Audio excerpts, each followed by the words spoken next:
লাউ শাক তো আমরা সবাই খেয়েছি। আজকে লাউ পাতা দিয়ে একটা অন্যরকম রেসিপি করে দেখাবো।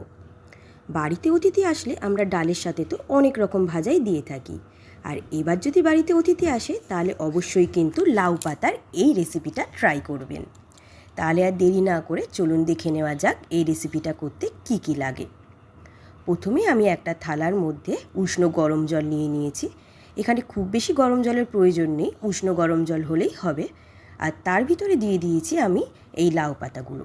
লাউ পাতা এমনিতেই নরম, তাই বেশিক্ষণ উষ্ণ গরম জলে রাখার প্রয়োজন নেই। একে একে সব পাতাগুলো আমি এর ভেতর দিয়ে দেবো, দিয়ে 10 মিনিট মতো রেখেই তুলে নেব।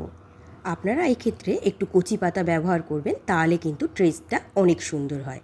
আর সকাল সকাল ঘুম থেকে উঠেই মুসুর ডাল আর ছোলার ডাল একটু ভিজিয়ে রেখে দেবেন।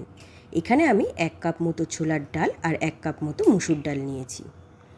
এবার একটা মিক্সিং জারের মধ্যে আমি ডালগুলো নিয়ে নিয়েছি, আর এর মধ্যে আমি দেব 2 ইঞ্চি মতো আদার টুকরো, 2টো কাঁচা লঙ্কা, ঝালটা আপনারা আপনাদের পছন্দ মতো দেবেন, আর সামান্য একটু জল দিয়ে একটা ঘন পেস্ট তৈরি করে নেব। খুব বেশি জল দেবেন না, তাহলে কিন্তু এই পেস্টটা একদম জল জল হয়ে যাবে, তাহলে রেসিপিটা একদমই ভালো হবে না। এই দেখুন একটা থকথকে মতো ব্যাটার তৈরি করে নিয়েছি, আর এটা কিন্তু একদম মিহি করে নেবেন। এবার একটা মিক্সিং বোলের মধ্যে সম্পূর্ণ মিশ্রণটা ঢেলে নিয়ে এখানে আমি প্রায় 3 চামচ মতো চালের গুঁড়ো দিয়ে দিয়েছি। এতে আমার লাউ শাকের বড়াটা অনেক বেশি ক্রিস্পি হবে। দিয়ে দিয়েছি সামান্য মতো নুন, সামান্য হলুদ, আর একটু চাট মশলা। চাট মশলা যদি না থাকে তাহলে সেটা নাও দিতে পারেন, তাতে কিছু যায় আসবে না, তবে চাট মশলা থাকলে বেশ সুন্দর একটা টেস্ট আসে। এবার আমি একটা একটা করে পাতা নিয়ে নেব, আর তার মাঝখানের যে শিরাটা আছে সেটা আলতো হাতে টেনে ছিঁড়ে নেব। দরকার পড়লে সাইডের এই শিরাগুলো আপনারা টেনে ছিঁড়ে নিতে পারেন।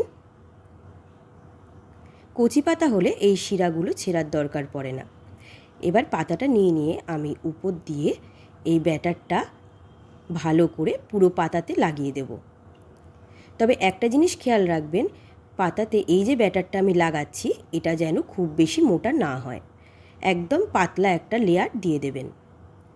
এইভাবে পুরো পাতাতে এই ডালের ব্যাটারটা লাগিয়ে দেবেন। এবার পাতাটা এক সাইড দিয়ে ফোল্ড করে নিয়ে প্রত্যেকটা ফোল্ডে একবার করে এরকম পাতলা লেয়ার ব্যাটারে দিয়ে দেবেন। আমি এখানে যেমন তেমন একটা শেপ দিয়েছি, আপনারা চাইলে নিজেদের পছন্দ মতো শেপ দিয়ে দিতে পারেন।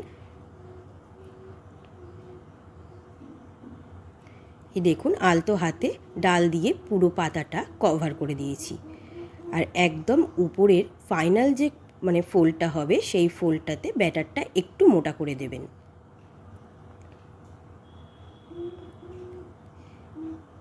এই লাউ পাতার বড়াটা কিন্তু আপনি ডালের সাথে কিংবা এমনি শুধু মুখেও খেতে পারেন, সেটা কিন্তু খুব সুন্দর খেতে লাগে। আর যেহেতু চালের গুঁড়ো দেওয়া আছে তাই এটা খুব ক্রিস্পি হয়। এইভাবে আমি প্রত্যেকটা পাতাই রেডি করে নেব।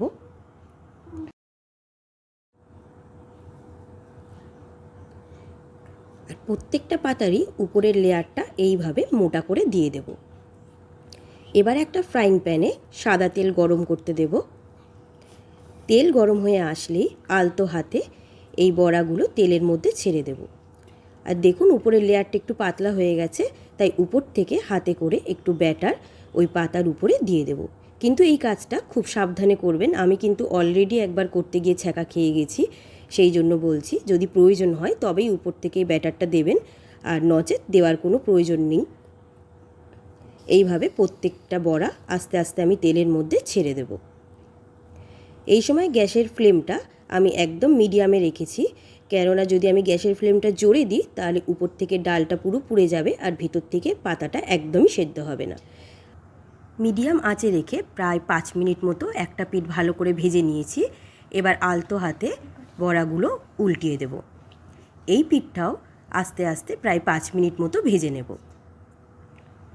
এতে করে বড়াগুলো ভিতর থেকেও পুরো সেদ্ধ হয়ে যাবে, ভিতরে যে ডালটা আছে সেটাও সুন্দরভাবে সেদ্ধ হয়ে যাবে, আর পাতাটাও সেদ্ধ হয়ে যাবে, আর উপরটাও একদম ক্রিস্পি হয়ে যাবে।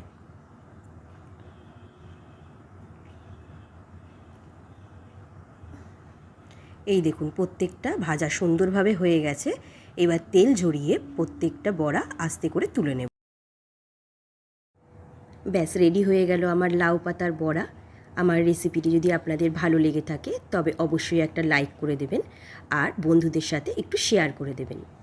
উপর থেকে হালকা করে একটু চাট মশলা ছড়িয়ে দিলাম। আপনারা চাইলে এটা স্কিপও করতে পারেন, তবে চাট মশলার সাথে এই বড়াটা কিন্তু দারুণ খেতে লাগে। একটা বড়া আপনাদের ভেঙে দেখাই। এই দেখুন ভিতরটা কত সুন্দর সেদ্ধ হয়েছে। সকলেই ভালো থাকবেন, সুস্থ থাকবেন। আবার দেখা হচ্ছে পরের একটা ভিডিওতে।